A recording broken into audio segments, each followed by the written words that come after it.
আৰক্ষী নহয় এইবাৰ আৰক্ষীৰ বাহনৰ চাবি কাঢ়িলে দুই যুৱকে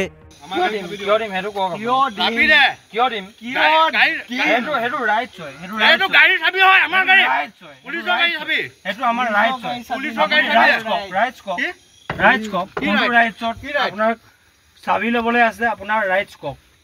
ওকে আপুনি ৰাইটস কক কিহৰ ৰাইটস লাগে কিহৰ ৰাইটস লাগে উই ওয়ান্ট ৰাইটস তো চাবি বিচাৰিছো মই উই ওয়ান্ট আমাৰ গাড়ী চাবি বিচাৰিছো মই আমি গাড়ী নহয় that's hour কাৰ্স okay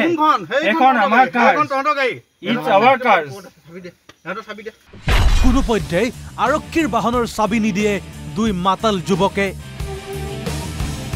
drunk and drive পাইছে যদি কও না নিদিও বে কি নিদিও বে কি হ'ব নিদিও বে মাতক বে কাক মাতে আনক আকৌ চাবি দিবেন দিও ইউ আৰ ড্ৰাংক বে তোমালোকক চেক কৰি ল'ম বে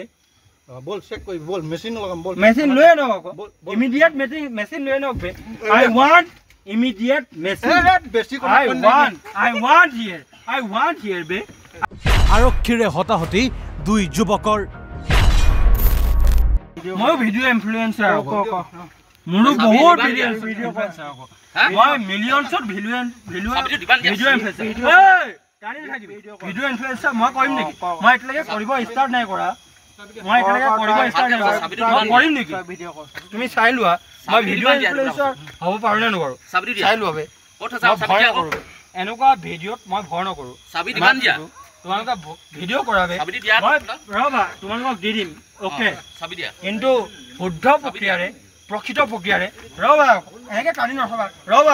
ৰবা আমি যিবিলাক কওঁ ৰবা আকৌ এনেকৈ টানি নাহিবা ৰবা আকৌ নোৱাৰা কিন্তু কিয় দুই যুৱকৰ সৈতে কি ঘটনা সংঘটিত হৈছিল ঘটনা সংঘটিত হৈছে ডিব্ৰুগড়ৰ মৰাণত বাহনৰ ভিতৰত বহি থকা যুৱক দুজন একে ভাতৃ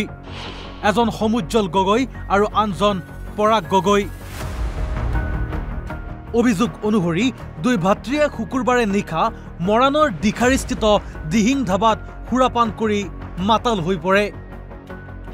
মাতাল দুই ভাতৃয়ে ধাবাখনত সৃষ্টি কৰে হুলস্থুলীয়া পৰিৱেশৰ তাৰ পিছতে ধাবাৰ মালিকে খবৰ দিয়ে মৰাণ আৰক্ষীক আৰক্ষীয়ে দুই ভাতৃক আটক কৰি থানালৈ নিব চেষ্টা কৰে যদিও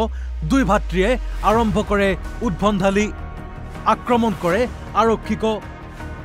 অৱশেষত দুই ভাতৃক থানালৈ আনে যদিও আৰক্ষীক অশ্লীল ভাষাৰে গালিগালাজ কৰে সিমানতে ক্ষান্ত নাথাকি দুই ভাতৃয়ে ভাৰপ্ৰাপ্ত আৰক্ষী বিষয়াকো আক্ৰমণ কৰিবলৈ চোচা লয় আৰক্ষীয়ে ধাবাৰ মালিকে দিয়া এজাহাৰৰ ভিত্তিত কেইবাটাও ধাৰাত গোচৰ ৰুজু কৰাৰ লগতে নিজাববীয়াকৈও এটা গোচৰ ৰুজু কৰি দুই ভাতৃক জেল হাজতলৈ প্ৰেৰণ কৰে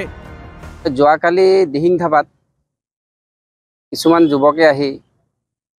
দিহিং ধাবাত উপদ্ৰৱ চলাই আছিল উপদ্ৰৱ চলাই থকা সময়ত দিহিং ধাবাৰ স্বত্বাধিকাৰীয়ে মৰাণ আৰক্ষীক খবৰ দিয়াৰ লগে লগে মৰাণ আৰক্ষী পেট্ৰলিং পাৰ্টি তাত গৈ উপস্থিত হয় আৰু সেই যুৱককেইজনক হাই কাজিয়া নকৰিবলৈ বাধা দিয়াত মানা কৰিছিল আৰু বাধা দিছিল তথাপিতো তেওঁলোকে পুলিচকো নামানি পুলিচকো গাত থুৱাই দিছে আৰু পুলিচক গাত হাত দিছে পুলিচৰ কাপোৰ ইউনিফৰ্মযোৰ ফালি দিছে আৰু পুলিচকো গতাগতি কৰিছে এজন পুলিচে আহতও হৈছে লগে লগে তেওঁলোকক মৰাণ থানালৈ লৈ আহে যদিও মৰাণ থানাৰ পৰা তেওঁক মেডিকেল কৰাব লৈ যাওঁতে এজন কৰ্তব্যৰত আৰক্ষীক তেওঁ যিডাল হেণ্ডকাপ থাকে এই হেণ্ডকাপডালেৰে ডিঙিত মেৰিয়াই তেওঁকো হত্যা কৰিবলৈ চেষ্টা কৰিছিল গতিকেলৈ আমি এজন আৰক্ষী বিষয়াক বা সকলো পুলিচকে যি ধৰণে উপদ্ৰৱ চলাইছে বা তেওঁলোকৰ গাত হাত দিছে এই কথাষাৰ আমি তেওঁলোকক গৰিহণা দিছোঁ যাতে অনাগত দিনত এনেধৰণে কোনো ঘটনা নকৰে কোনো উপদ্ৰৱ নচলাই পুলিচক গাত হাত নিদিয়ে এজনৰ নাম সমুজ্জ্বল গগৈ আৰু এজন নাম পৰাগ গগৈ বুলি জানিব পোৱা মতে আমি ঘৰ তেওঁলোকৰ খোৱাং আজাৰগুৰি বুলি গম পাইছোঁ দুইজনকে আজি মৰাণ আৰক্ষীয়ে জেললৈ প্ৰেৰণ কৰিছে হয় আৰক্ষীক আমি এই কথাটো যাতে অৱগত কৰিব বিচাৰিছোঁ যে যিকোনো ধাবাই অনুজ্ঞাপত্ৰ নোহোৱাকৈ যেনেধৰণে মদ বিক্ৰী কৰে তাৰ ওপৰত এটা চোকা দৃষ্টি ৰাখিবলৈ আমি অনুৰোধ জনাইছোঁ। আৰু আমি মৰাণ টাউন VDP তৰফৰ পৰা প্ৰশাসনৰ ওপৰত যি ধৰণে জনসাধাৰণক তেওঁলোকে সকলো ধৰণে আমাক সেৱা আগবঢ়াই আহিছে, তেনে প্ৰশাসনৰ পুলিচৰ ওপৰত যি ধৰণে তেওঁলোকে